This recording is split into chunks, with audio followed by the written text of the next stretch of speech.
Hello everyone, welcome to this talk where we are exploring the difference between a mentor and a supervisor. Before we begin, allow me to introduce myself. My name is Danai Jo. I'm a clinical biochemist and a senior lecturer at the University of Zimbabwe. I'm a mother of 4 boys, 1 an entrepreneur, 2 are undergraduates, and 1 is in high school. As an academic and a parent, I'm constantly interacting with young people. This year, COVID-19 has made this interaction even more pronounced and more important for most young people, for academics, for parents, and for guardians, with conversations revolving around life, studies, and careers during and beyond the COVID-19 pandemic. Such conversations are to be encouraged, and the best many of us who are asked for advice can do is to keep hope alive. It is to encourage the young people to continue making plans, making safe choices, and believing that this too shall pass. As for my qualifications, I'm a holder of a PhD from the University of Oslo in Norway, preceded by a master's degree and a bachelor's degree from Zimbabwe. I am currently a postdoctoral fellow at University at Buffalo, State University of New York in the US. Besides being a lecturer, a mother, and a postdoc fellow, I am the founder of AfriSearch Consultancy, a not-for-profit organization whose aim is to mentor current and prospective researchers, undergrads, postgrads, and postdocs from Africa and other countries in low middle income settings. I'm also passionate about bringing together a community of researchers and academics in Africa with those from the developed countries and with Africans in the diaspora. I'm hoping that by creating this network and growing this community, a catalyst for career growth and research collaboration in the young will be created. Having learned at and visited universities in both the developing and the developed countries, I have been exposed to mentoring and supervision in both settings. I have also been a supervisor, mainly in developing countries. I hope that by sharing a bit of what I learned from my experiences, I will benefit those who are mentored or supervised, or even those who are mentors and supervisors.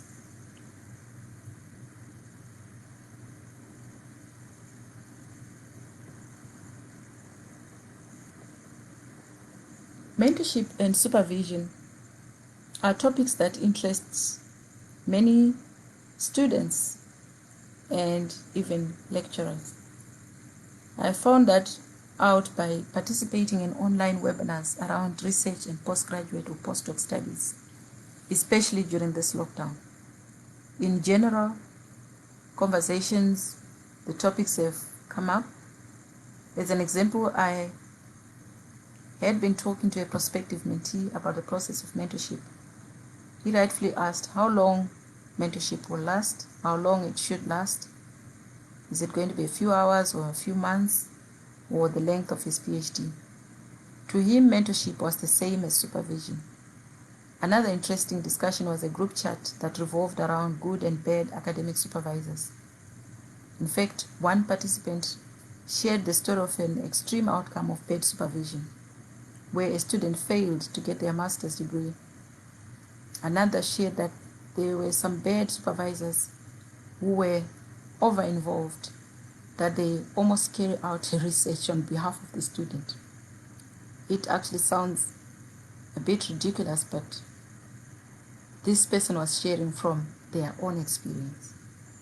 From this discussion, I gleaned that the students have expectations when it comes to supervisors.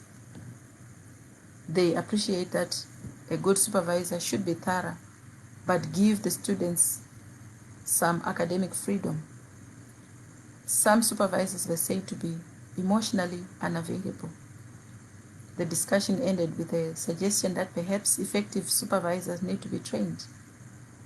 Needless to say that those being supervised need to be trained too about what academic supervision entails and what their own responsibilities are. These conversations made me remember a professional development workshop I once attended during one of my visits to a university in a developed country, in which we were asked to reflect on mentorship and supervision. The presenter asked whether we thought that these two roles were similar or different, and whether there was some overlap. It was the first time I thought deeply about the subject.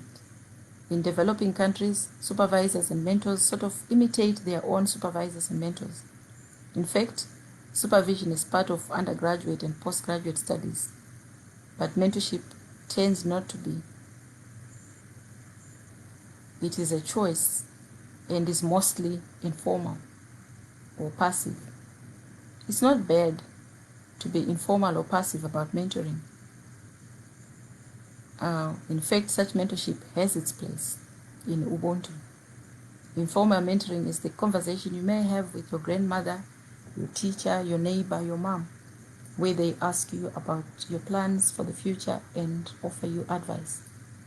The lecturer whose career progression you watch from afar, whom you admire, is a mentor, though the mentorship is passive. It is mentorship because one tends to imitate or copy the one they admire. There is no request for mentorship in passive mentorship. Mentorship just happens organically. I found contrast though, through my visits and interactions with universities in developed countries. Besides the informal and passive mentorship, there is formal and active mentorship in developed countries. It is more intentional and is designed into programs. For example, some postdoc programs are focused just on mentorship. Besides the programs themselves, there are also many development courses that are run by universities in developed countries throughout the year in, year out.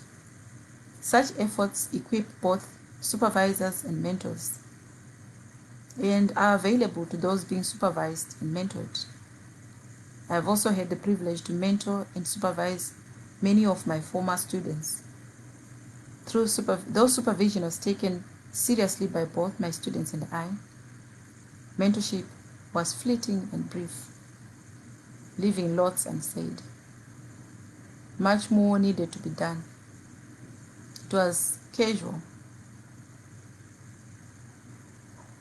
Through my exposure, I eventually looked back and found out that my mentorship that I took so casually is really important. It should actually be more serious than the way we approached it. But I guess it is because we were not ourselves mentored. I found out when I went to developed countries that mentorship is more widely practiced and expected. Peer mentorship in schools where older pupils mentor the young ones as they transition, say, from junior high to senior high, and formal mentorship in universities and workplaces. In such settings, mentors and supervisors may not necessarily be the same person. They may be separate, though some supervisors may play both roles. Before we can start to talk about the difference between mentorship and supervision, I think it's important to define mentorship and supervision, define a mentor and a supervisor. It may also be important to explore characteristics of a good mentor, characteristics of a good supervisor before we compare the two. That takes us to the question, what is a mentor? According to the Oxford English Dictionary, a mentor is defined as an experienced and trusted advisor. In the Collegiate Dictionary, a mentor is a trusted counselor, guide, tutor, or coach. In various African languages, for example, Shona, which is the language I speak, mentor has traditionally been defined as mudzidzisi or murairidzi, which simply means teacher. Just recently, I came across a Shona translation online, which I thought was much more closer to what mentorship is. It said, mentorship was wemazano, meaning he or she who gives advice. Another definition of mentor that I came across in some grant applications is the sponsor. From the different sources, it's clear that being a mentor combines many different roles. Maybe the three I like best that I thought were distinctly different would be coach, guide, and sponsor. The coach helps the mentee to recognize their weaknesses and strengths. The coaching approach is driven by the mentor. The guide offers guidance based on their own experiences. A guide points the mentee towards a certain direction and may help the mentee to set clear goals. The plan towards achievement of those goals may be by direction of the guide. How many students will sit down and make a plan about their goals? If you are one, kudos to you. Most of them do not have much of a plan. So the way they achieve their goals is not as focused as it would be with guidance from a mentor. For the sponsor type, the mentor may introduce the mentee to their own networks or provide them with resources to enable the mentee to meet their research or career goals. There is the aspect of trust between the mentor and mentee. There is the aspect of relationship. So mentorship refers to the relationship built on trust that exists between an experienced mentor and a less experienced mentee. Mentorship is an experience. It takes the form of a long-term commitment by the mentor to help the mentee find their own path. A good mentorship relationship should ideally be driven by the mentee. For successful mentorship, the mentee should know themselves, know their strengths, and recognize their weaknesses, and ask for the help that they need. A mentor does not initiate the mentorship and does not make decisions for the mentee, but helps them make good choices. A good mentor is willing to spend time with the mentee, face to face, in person. That was before COVID-19, via Zoom or WhatsApp in this era. There should be a plan for the mentorship. So a good mentor has a plan for the mentorship.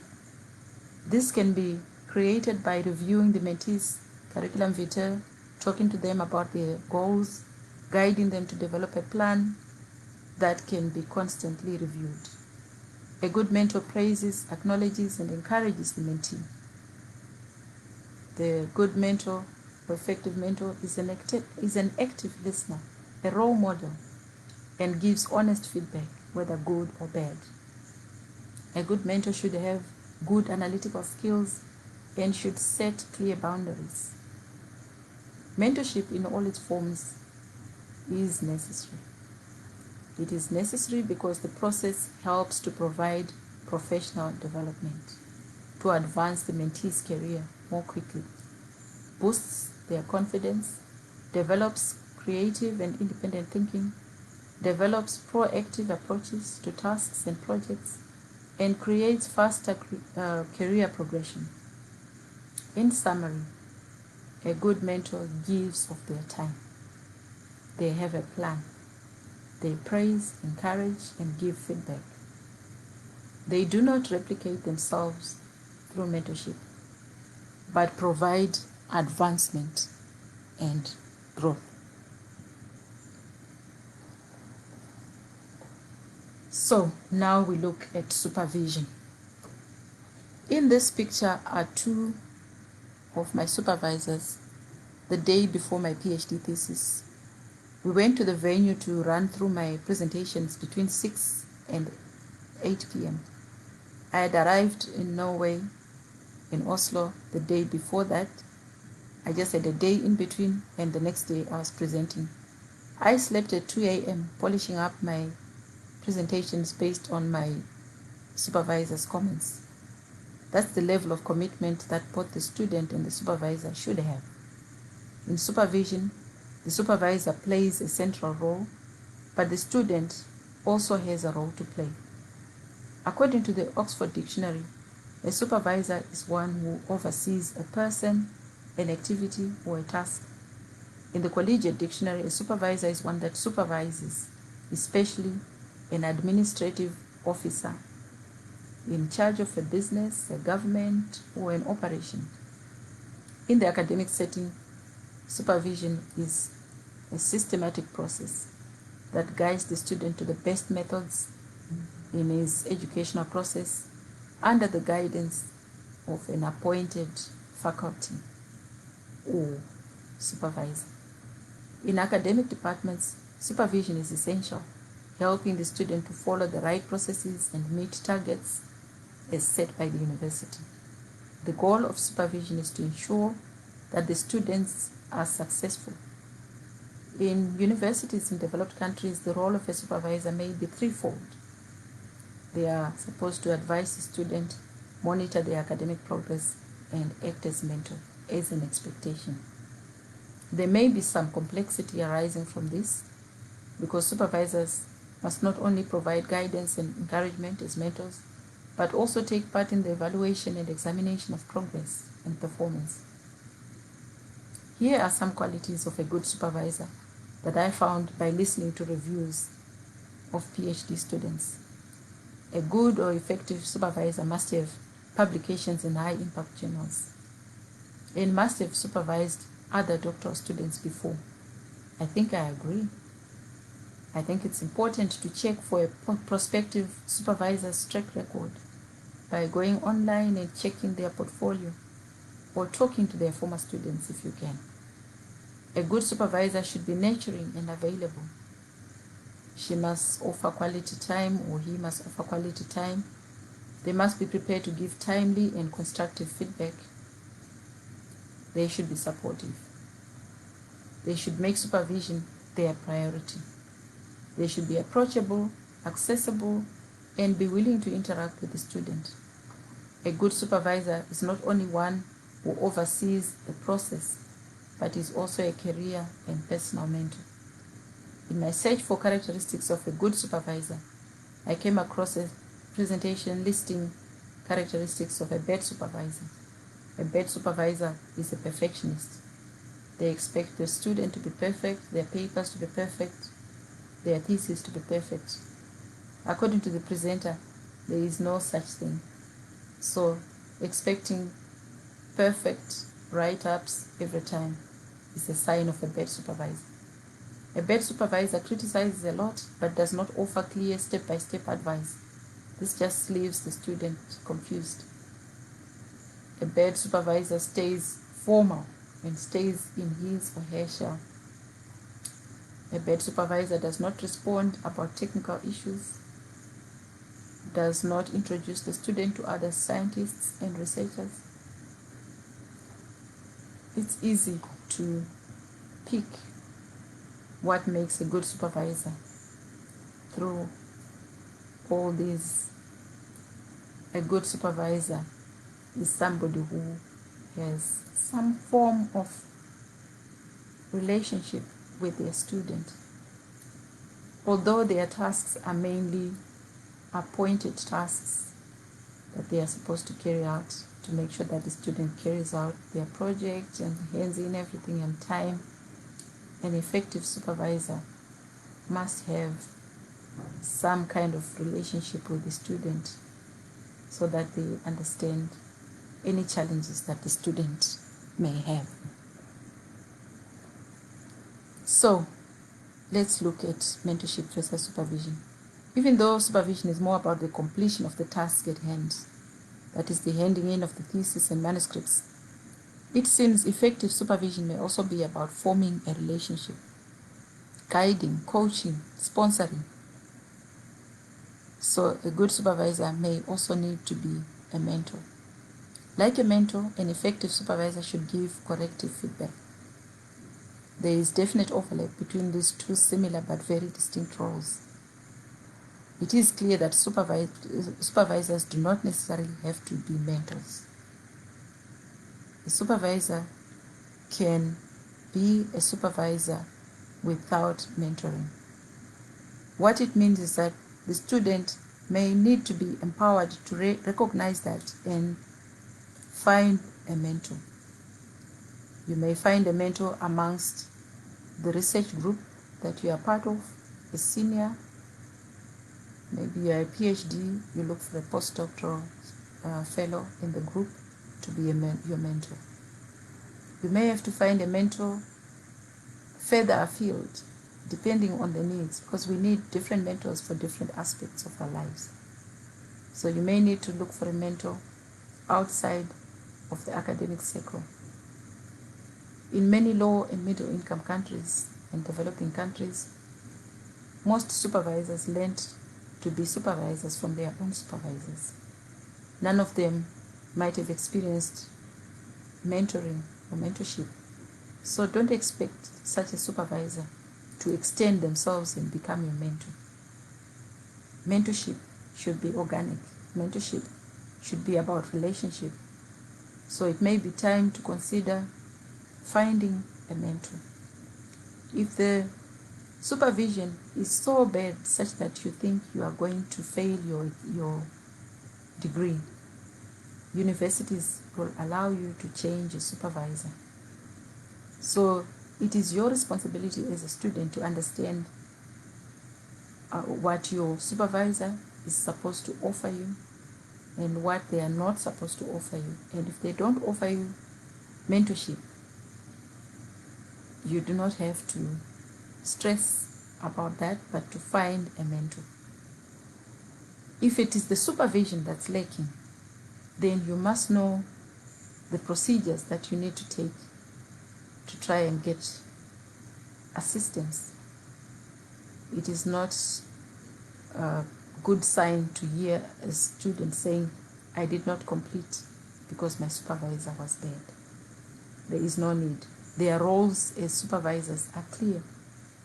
They are supposed to make sure that you complete your degree. So from this discussion, we can see there is overlap between supervision and mentorship. Mentorship is really taking you by the hand, making you go through a process, helping you navigate the process, but you still have to navigate. The mentor does not have to do everything for you. The mentor is there to guide you, to support you, to give you feedback, but they are not supposed to do everything for you. Once you have been mentored and you think you have received good mentorship, I would like to urge you to mentor others. Once you think you have received successful mentoring, you need to mentor others. We need to do this in the African setting if we are to move forward with our research and academic careers. That's really a topic for another day, but I would like you to find mentors, a mentor if you do not already have one, if you are a student. If you are transitioning from one, say from an undergrad to a postdoc, you may need a mentor to navigate the process. What masters must I do? Which country should I go to? You will have your choices that you think you are set on. You may have one or two. It is good to reach out to a mentor who has gone through the process to find out which is the best choice. But they are not going to make that choice for you. They are just going to help you navigate the process. It is good to find a mentor who has gone through what you are going through, because they understand your situation, they understand where you are, and they understand the problems and challenges that you may have to deal with.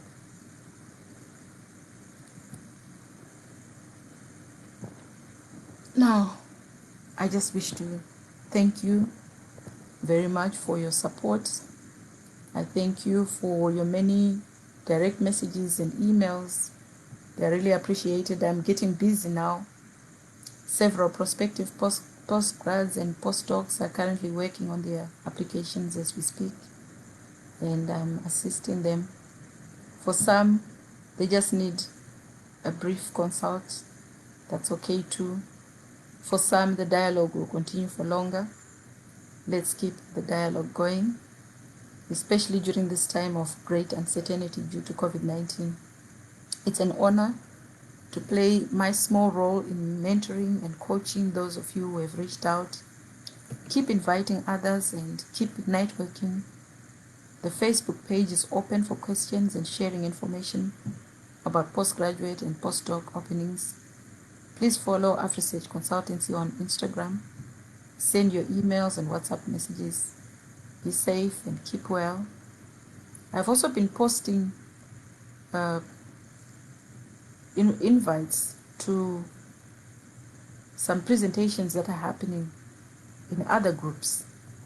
I would really like to encourage you to participate, especially if you are considering a postgraduate study, if you are considering applying for funding. I really would like to urge you to take your time and listen and join. Most of them, unfortunately, will be live, but you cannot play them later, as I have done with these Facebook posts. Those are mainly Zoom, so if you miss the meeting live, you cannot really view it again. So I wish to encourage you to pick one or two and listen and get some advice from those who have walked the path before you. Thank you and have a good day.